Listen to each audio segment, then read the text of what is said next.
Hey everyone, this is Freya doing an Alara draft, Mix 6, and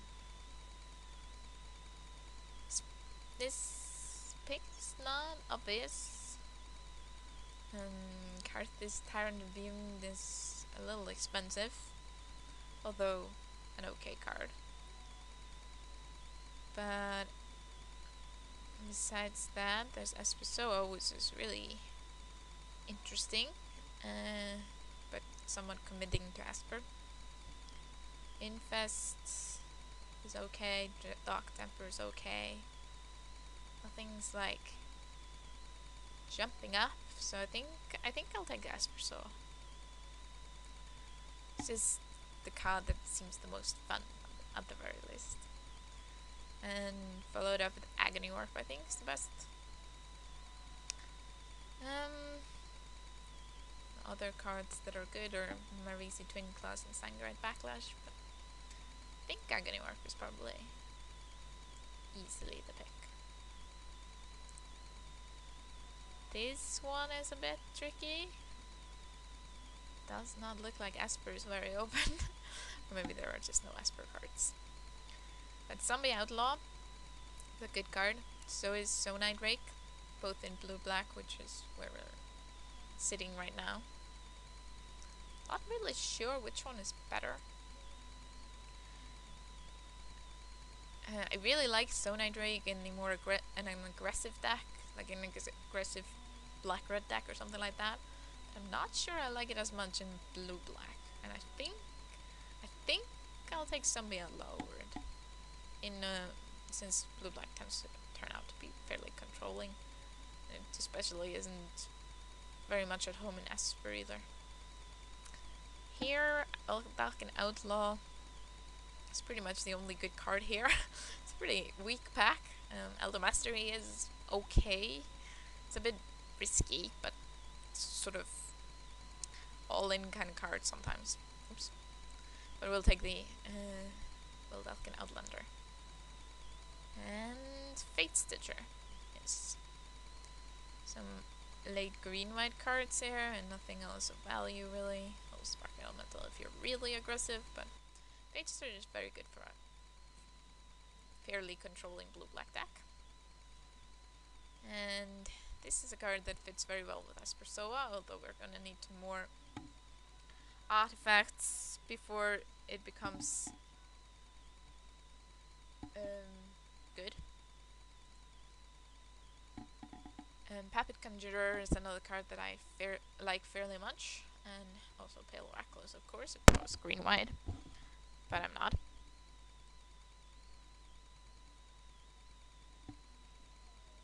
So I'll just take Fairy Mechanist there.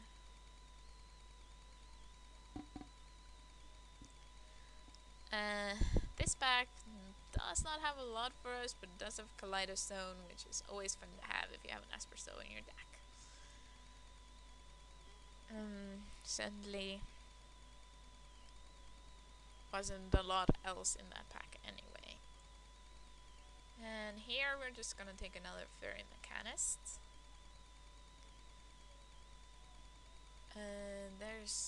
It's probably the best card here. Well, Colossal Mind is a little better probably, but besides that, we're probably not on the wrong path anyway. Well, not completely. Here, still not a lot in these packs. Vectis Agent seems like the best pick for us. And I guess we can take Ethereum Sculptor. It's not terribly exciting, but it's a little better than Vectis Dominator, I think. Breath of Malfigure is probably the best card, but not gonna work out, I think. I like offering to Asha. It's not... Well, I like it in 5 color, because then you really want to have some counter spells. I'm not sure I'd play it in an Esper deck, though. It seems a bit loose there. I guess we can take Mage Firewings as the only playable card, but it's only barely playable.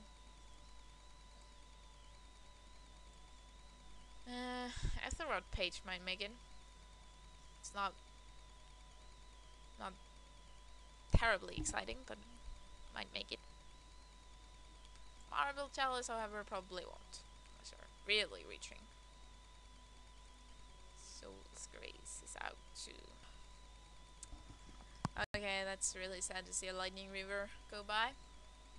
I don't think we can take it, although, you know, we haven't really committed very heavily to white, but with an Esper, so you kind of want to be Esper, and I think Esper Cormorants is a fine card to take too.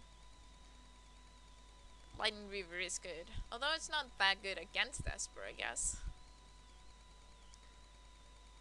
And here, my last tournament. Tidehollow Strix seems like the best pick. Sidrax's Alchemist is also very tempting.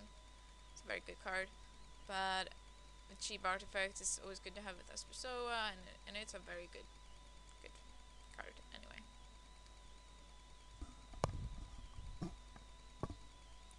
In vacuum, I'd probably even take it over the Alchemist.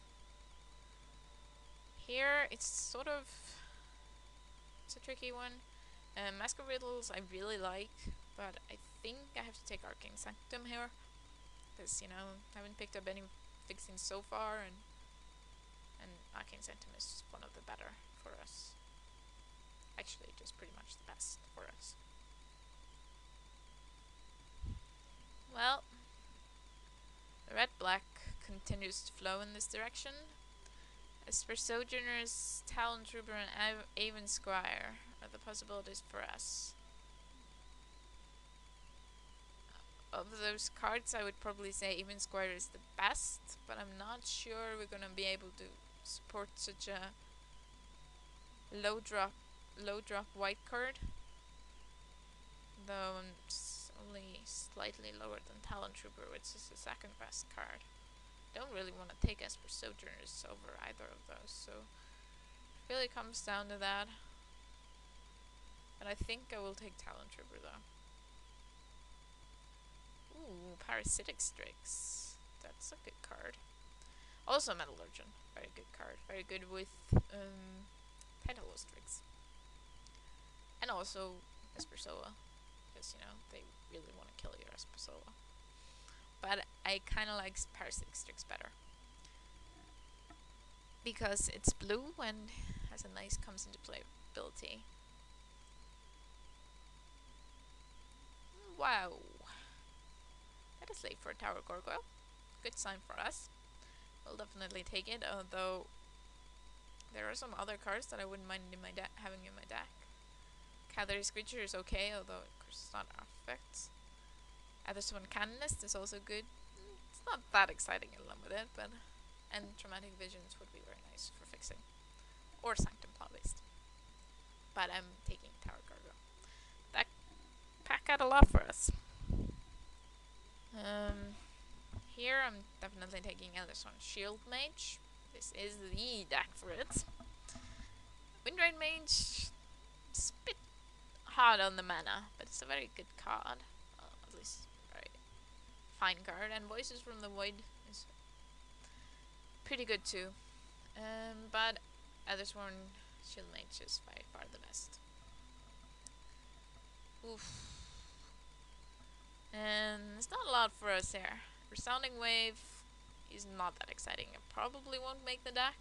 So I think maybe I'll just take this Outlander. That could be kind of annoying. Not that it's very good against us, since we're not very heavy on the white. And most of it is flying. But still, it can be kind of annoying. Dispeller's Capsule seems... no, actually Grixis Battle Mage seems better. The only ability worth anything on Grixis Battle Mage is blue anyway, so... And Sledge Strider table, so that's nice. Here... Well, I guess I could take this Gust Rider, probably not playing it, but it's not unplayable. As for Sojourner, it seems a little better than Worldly Council. Oh, I guess I can take a while, Guard. Oops.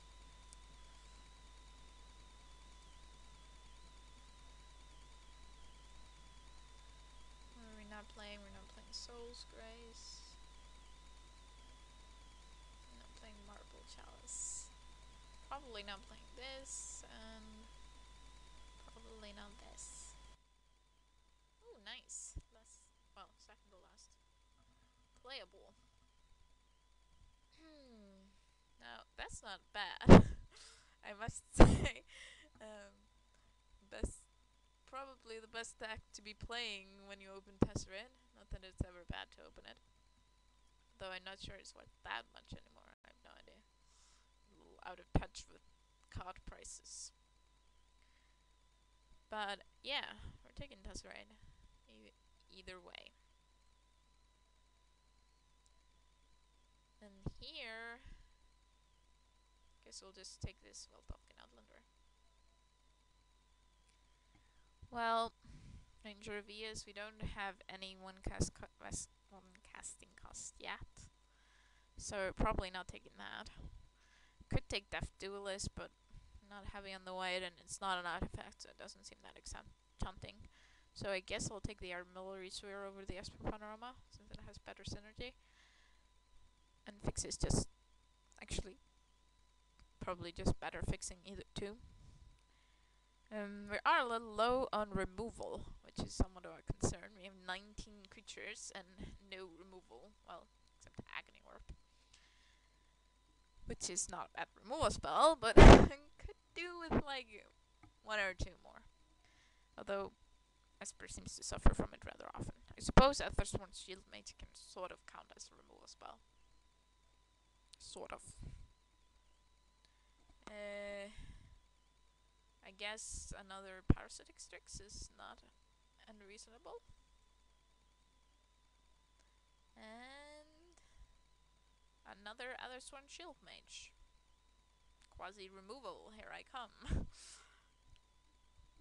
At this point, I'm gonna start looking at cutting some non-artifact creatures. Talon Trooper can probably go. Maybe even Grixis Battle Mage, that's kind of okay. Because this deck is shaping up to be very much of an artifact deck. Zombie Outlander I'd rather keep, because it is very good against the Naya decks. Not bad against Yunt or Bat, but it really shines against the deck with the huge monsters. And now, this is a pick, huh? Glassdust Hulk is of course awesome in Esper. But so is Sanctum Gargoyle. However, I think I will give the nudge to Glassdust Hulk if you have this many artifacts. Sanctum Gargoyle, of course, is just Gravediggers, but Glassdust Hulk just wins games, you know. I think I'll just take some welcome. Well, is Gleam good enough fixing for us? Not sure it really fixes us all that much when it's kind of a side color to begin with. But I think I'll still take it over Brainbite. I have enough light by now that I think we're gonna have to go with it. Guardian's probably not gonna make it, but it is. And I think I'll take this Wedge back. We'll probably even play it. We'll see. Got an awful lot of playables. Yeah, here not really anything too exciting. Our deck isn't really aggressive enough, I think, to want a Homunculus. Besides, an early white drop is not that exciting. Battle Mage. Guess we can take it. I don't think I'm gonna play it, but it's maybe the most playable for us. Guess I'll just hate the Cattle Savager. Yeah. Shield of the Righteous is not a bad card. Always comes a little late. I guess it's one of those cards that's, you know, it's not bad, but it really makes the deck. You know, there are some cards that are like that. Like, maybe in some other sets they would be played a lot, but this never seems to make it and make the cut in this set. Alright, these are the cards I've chosen for the main deck. looking a little heavier on the white than I had originally thought. But hopefully, well, that's actually kind of better for me fixing wise since I have gleam. Although I do also have Saint and Plovies to fix white. But anyway, this deck is the deck. It's a bit heavy on the creatures and low on the removal, but hopefully this energy will help it get through. So, let's see what they suggest. Yeah, it's a little, I think I'm gonna go like 7-5.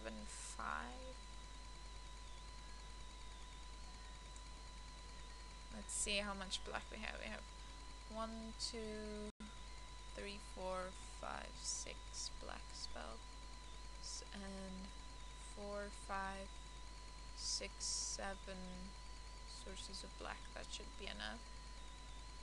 5, 6, 7, 8 sources of white, and 7, 8, 9, 10 sources of blue. Yeah, that seems good. Figuring out this mana base is always a bit of a headache with Alara, isn't it though?